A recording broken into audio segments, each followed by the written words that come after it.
वक्रतुंड महाकाय सूर्यकोटि समप्रभ निर्विघ्नं कुरु मे देव सर्वकार्येषु सर्वदा। ओम।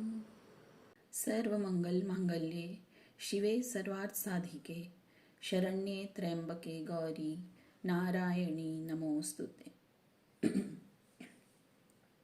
नमस्कार।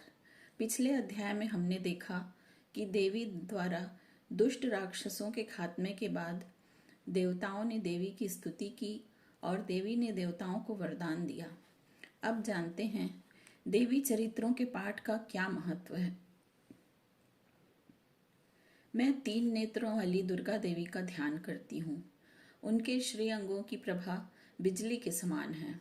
वे सिंह के कंधे पर बैठी हुई भयंकर प्रतीत होती हैं। हाथों में तलवार और ढाल लिए अनेक कन्याएं उनकी सेवा में खड़ी हैं। वे अपने हाथों में चक्र, गदा, तलवार, ढाल, बाण, धनुष, पाश और तर्जनी मुद्रा धारण किए हुए हैं। उनका स्वरूप अग्निमय है तथा माथे पर चंद्रमा का मुकुट धारण करती हैं। देवी बोली, देवताओं, जो एकाग्र चित्त होकर प्रतिदिन इन स्तुतियों से मेरा स्तवन करेगा, उसकी सारी बाधा मैं निश्चय ही दूर कर दूंगी। जो मधु कैटप का नाश, महिषासुर का वध तथा शुंभ निशुंभ के संहार के प्रसंग का पाठ करेंगे तथा अष्टमी, चतुर्दशी और नवमी को भी जो एकाग्र चित्त होकर भक्तिपूर्वक मेरे उत्तम महात्म्य का श्रवण करेंगे, उन्हें कोई पाप नहीं छू सकेगा। उन पर पाप जनित आपत्तियां भी नहीं आएंगी। उनके घर में कभी दरिद्रता नहीं होगी तथा उनको कभी प्रेमी जनों के विछोह का कष्ट भी नहीं भोगना पड़ेगा। इतना ही नहीं, उन्हें शत्रु से, लुटेरों से, राजा से, शस्त्र से, अग्नि से तथा जल की राशि से भी कभी भय नहीं होगा। इसलिए सबको एकाग्र चित्त होकर भक्तिपूर्वक मेरे इस महात्म्य को सदा पढ़ना और सुनना चाहिए। यह परम कल्याणकारक है। मेरा महात्म्य महामारी जनित समस्त उपद्रवों तथा आध्यात्मिक आदि तीनों प्रकार के उत्पातों को शांत करने वाला है। मेरे जिस मंदिर में प्रतिदिन विधि पूर्वक मेरे इस महात्म्य का पाठ किया जाता है, उस स्थान को मैं कभी नहीं छोड़ती। वहाँ सदा ही मेरा सन्निधान बना रहता है। बलिदान, पूजा, होम तथा महोत्सव के अवसरों पर मेरे इस चरित्र का पूरा पूरा पाठ और श्रवण करना चाहिए। ऐसा करने पर मनुष्य विधि को जानकर या बिना जाने भी मेरे लिए जो बलि, पूजा या होम आदि करेगा, उसे मैं बड़ी प्रसन्नता के साथ ग्रहण करूंगी। शरत काल में जो वार्षिक महापूजा की जाती है, उस अवसर पर जो मेरे इस महात्म्य को भक्तिपूर्वक सुनेगा, वह मनुष्य मेरे प्रसाद से सब बाधाओं से मुक्त तथा धन, धान्य एवं पुत्र से संपन्न होगा। इसमें तनिक भी संदेह नहीं है। मेरे इस महात्म्य, मेरे प्रादुर्भाव की सुंदर कथाएं तथा युद्ध में किए हुए मेरे पराक्रम को सुनने से मनुष्य निर्भय हो जाता है।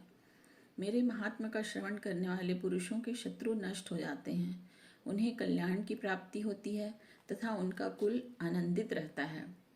सर्वत्र शांति कर्म में बुरे स्वप्न दिखाई देने पर तथा ग्रह जनित भयंकर पीड़ा उपस्थित होने पर मेरा महात्म्य श्रवण करना चाहिए।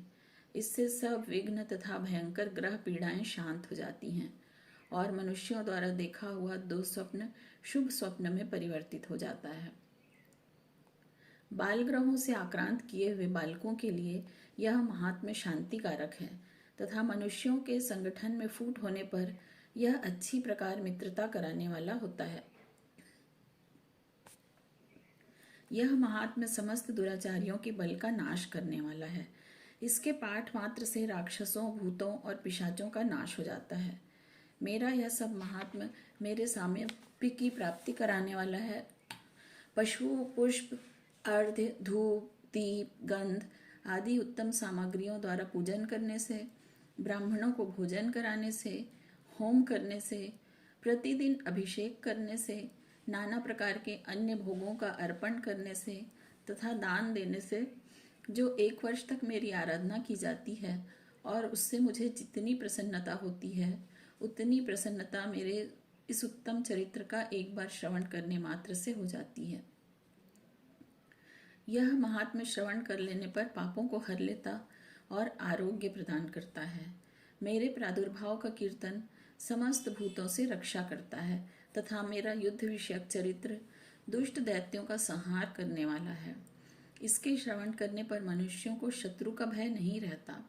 देवताओं, तुमने और ब्रह्मर्षियों ने मेरी जो स्तुतियां की है तथा ब्रह्मा जी ने जो स्तुतियां की है, वे सभी कल्याणमयी बुद्धि प्रदान करती हैं। वन में, सूने मार्ग में अथवा दावानल में घिर जाने पर, निर्जन स्थान में लुटेरों के दांव में पड़ जाने पर, या शत्रुओं से पकड़े जाने पर, अथवा जंगल में राजा के आदेश से वध या बंधन के स्थान में ले जाने पर, अथवा महासागर में नाव पर बैठने के बाद भारी तूफान से नाव के डगमग होने पर, और अत्यंत भयंकर युद्ध में शस्त्रों का प्रहार होने अथवा वेदना से पीड़ित होने पर, सभी भयानक बाधाओं के उपस्थित होने पर जो मेरे इस चरित्र का स्मरण करता है, वह मनुष्य संकट से मुक्त हो जाता है। मेरे प्रभाव से सिंह आदि हिंसक जंतु नष्ट हो जाते हैं तथा लुटेरे और शत्रु भी मेरे चरित्र का स्मरण करने वाले पुरुष से दूर भागते हैं। यों कहकर प्रचंड पराक्रम वाली भगवती चंडिका सब देवताओं के देखते देखते वहीं अंतर ध्यान हो गई। फिर समस्त देवता भी शत्रु के मारे जाने से निर्भय हो पहले की ही भांति यज्ञ भाग का उपयोग करते हुए अपने अपने अधिकार का पालन करने लगे। संसार का विध्वंस करने वाले महाभयंकर अतुल पराक्रमी देव शत्रु शुंभ तथा महाबली निशुंभ के युद्ध में देवी द्वारा मारे जाने पर शेष दैत्य पाताल लोक में चले गए। राजन, इस प्रकार भगवती अंबिका देवी नित्य होती हुई भी पुनः पुनः प्रकट होकर जगत की रक्षा करती हैं। वे ही इस विश्व को मोहित करती, वे ही जगत को जन्म देती तथा वे ही प्रार्थना करने पर संतुष्ट हो विज्ञान एवं समृद्धि प्रदान करती हैं। राजन, महाप्रलय के समय महामारी का स्वरूप धारण करने वाली वे महाकाली ही इस समस्त ब्रह्मांड में व्याप्त हैं। वे ही समय समय पर महामारी होती और स्वयं ही अजन्मा होती हुई भी सृष्टि के रूप में प्रकट होती हैं। वे सनातनी देवी ही समयानुसार संपूर्ण भूतों की रक्षा करती हैं। मनुष्यों के अभ्युदय के समय में वे घर में लक्ष्मी रूप में स्थित हो उन्नति प्रदान करती हैं और वे ही अभाव के समय दरिद्रता बनकर विनाश का कारण होती हैं। पुष्प, धूप और गंध आदि से पूजन करने पर, उनकी स्तुति करने पर वे धन, पुत्र, धार्मिक बुद्धि तथा उत्तम गति प्रदान करती हैं। इति 12वां अध्याय समाप्त। जो उदय काल के सूर्य मंडल की सी कांति धारण करने वाली हैं, जिनकी 4 भुजाएं और 3 नेत्र हैं तथा जो अपने हाथों में पाश, अंकुश, वर और अभय की मुद्रा धारण किए रहती हैं, उन शिवा देवी का मैं ध्यान करती हूँ। ऋषि कहते हैं, राजन, इस प्रकार मैंने तुमसे देवी के उत्तम महात्म्य का वर्णन किया। जो इस जगत को धारण करती हैं, उन देवी का ऐसा ही प्रभाव है। वे ही विद्या उत्पन्न करती हैं। भगवान विष्णु की माया स्वरूपा उन भगवती के द्वारा ही तुम, ये वैश्य तथा अन्य विवेकी जन मोहित होते हैं, मोहित हुए हैं तथा आगे भी मोहित होंगे। महाराज, तुम उन्हीं परमेश्वरी की शरण में जाओ। आराधना करने पर वे ही मनुष्यों को भोग, स्वर्ग तथा मोक्ष प्रदान करती हैं। मार्कंडेय जी कहते हैं, क्रौष्टुकी जी मुनि के ये वचन सुनकर राजा सूरत ने उत्तम व्रत का पालन करने वाले उन महाभाग महर्षि को प्रणाम किया। वे अत्यंत ममता और राज्यापहरण से बहुत खिन्न हो चुके थे। महामुने, इसलिए विरक्त होकर वे राजा तथा वैश्य तत्काल तपस्या को चले गए और वे जगदम्बा के दर्शन के लिए नदी के तट पर रहकर तपस्या करने लगे। वे वैश्य उत्तम देवी सूक्त का जप करते हुए तपस्या में प्रवृत्त हुए। वे दोनों नदी के तट पर देवी की मिट्टी की मूर्ति बनाकर पुष्प, धूप और हवन आदि के द्वारा उनकी आराधना करने लगे। पहले तो उन्होंने आहार को धीरे धीरे कम किया, फिर बिल्कुल निराहार रहकर देवी में ही मन लगाए, एकाग्रता पूर्वक उनका चिंतन आरंभ किया।